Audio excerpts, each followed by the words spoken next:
Hola usuario de YouTube y bienvenido a otro vídeo más del curso de programación en Pascal impartido por Tutorials.net. En esta ocasión, como puedes comprobar, vamos a ver strings, que en español se denomina cadenas de texto.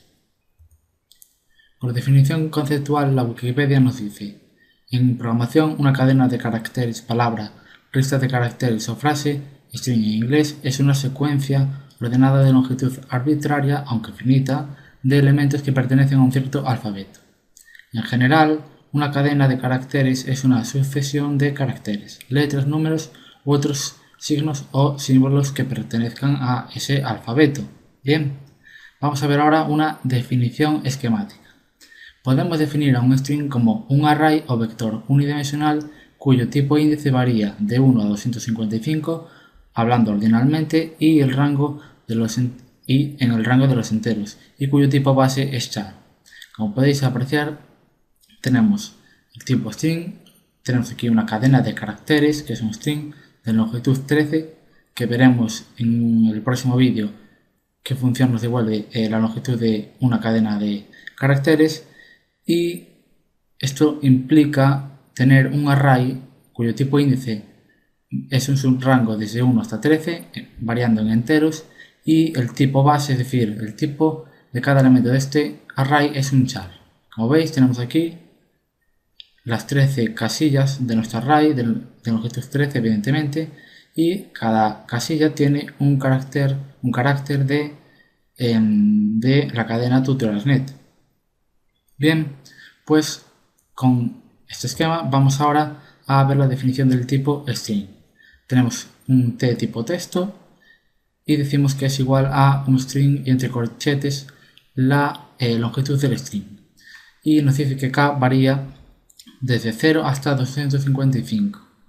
Y si recordáis, en uno de los primeros vídeos vimos tipos de datos y el byte era un tipo de dato que correspondía a valores entre 0 y 255, y estos son enteros. Bien, tenemos un caso especial donde no establecemos la longitud máxima del string, lo cual supone que esa longitud máxima va a ser la máxima general, es decir, 255 caracteres. Bien, y por último vemos estos ejemplos de cadenas de texto.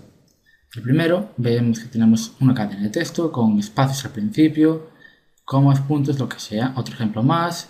Y el tercero, aunque hay números, es una cadena de texto y símbolos después. Y por último, la cadena vacía, que va a ser importante a la hora de implementar ciertos códigos, porque si no inicializamos el valor de una cadena, después podemos obtener resultados inesperados.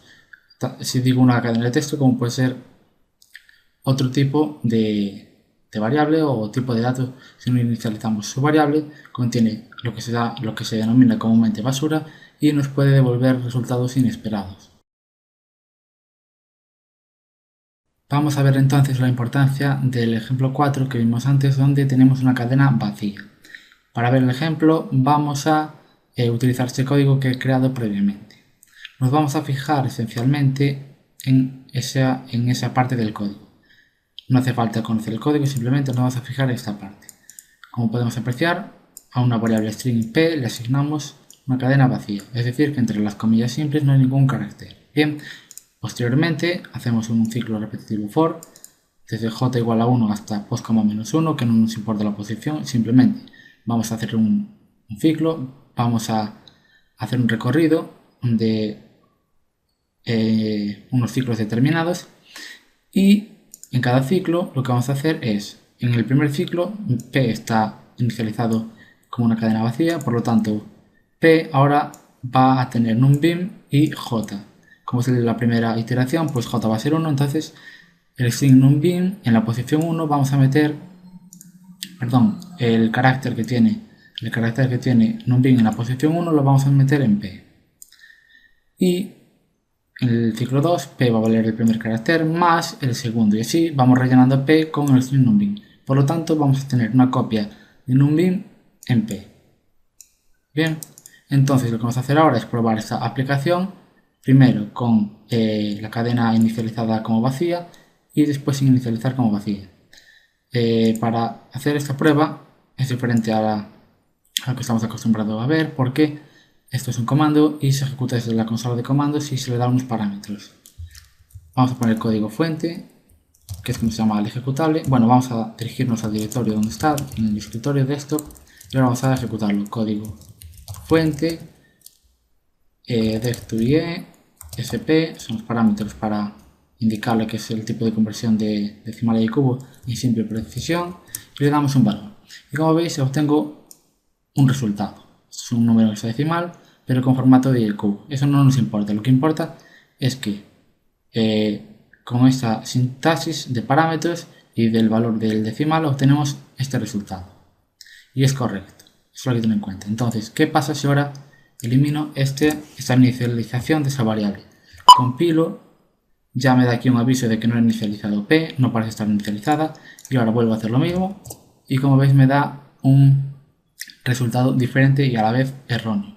Por lo tanto, vuelvo a repetir que es importante inicializar las variables, tanto sean strings como otras cualquiera, para que no den errores inesperados como el que podéis apreciar. El código es correcto, pero por no inicializar esa variable ya no da el resultado que esperamos.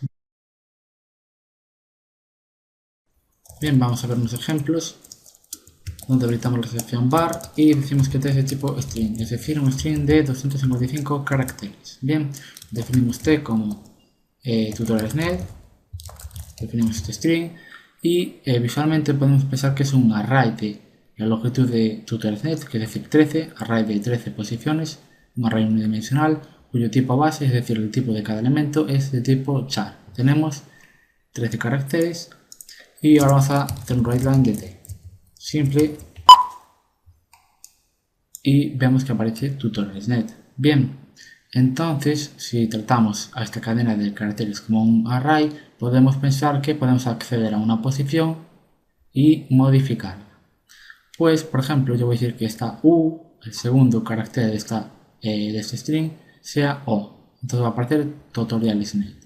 Por lo tanto, ahora lo que voy a hacer es t2, t en la posición 2, pienso que t es un array, entonces t en la posición 2 es igual al char o. Entonces ahora hago un writeLine t y vamos a ver la diferencia de los dos. Y como veis me aparece tutorials.net y seguidamente tutorials.net. Como veis podemos acceder a la iésima posición de ese string y modificarla. Bien, ¿cómo unir dos strings? Pues muy sencillo, vamos a verlo ahora. Vamos a definir a, b, c y decimos que esto es a, b es, por ejemplo,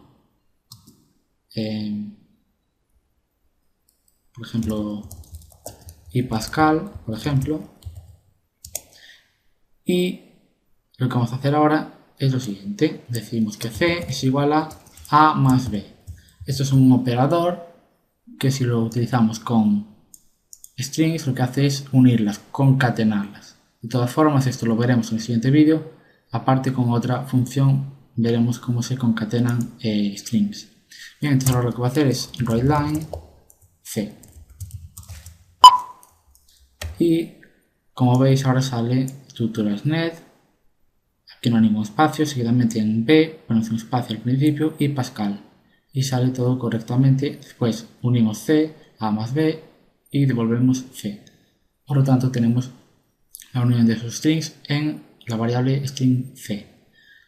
Bien, pues también tengo que resaltar otra cosa. Supongamos que definimos a b como string, como un string, no importa, y de longitud 255 y definimos c como otro string, pero ahora le damos una longitud. Vamos a decir que tiene de longitud 4, por ejemplo. Un string de 4 caracteres. Y ahora vamos a definir a como ab, string, y b es igual a cd. Y ahora c es igual a más b, y ahora writeLine c. Entonces lo compilo, lo ejecuto, y como veis sale abcd. Porque a tiene 2 caracteres y b tiene 2 caracteres, entonces a más b tiene 4 caracteres, correcto. Pero, ¿qué pasa si yo pongo aquí abcd e? compilo, ejecuto y como veis solo sale ABCD. Estas dos variables suman 5 caracteres, pero como este C-string es de 4 caracteres, en C solo va a almacenar 4 caracteres. A partir de esos 4 caracteres, todos los demás caracteres no se añaden a esa variable. Por tanto, hay que tener en cuenta que a la hora de definir una variable o un tipo de dato string, el tamaño es importante porque a partir del valor que pongamos, Pascal trunca ese string. Por lo tanto, solo recoge los valores hasta el máximo que definamos. Bien, entonces en el próximo vídeo lo que vamos a ver son funciones para manipular strings. Bueno, si os ha gustado el vídeo, dadle a like, comentad, suscribiros al canal si queréis seguir viendo el curso de programación en Pascal y nos vemos ya en el próximo vídeo.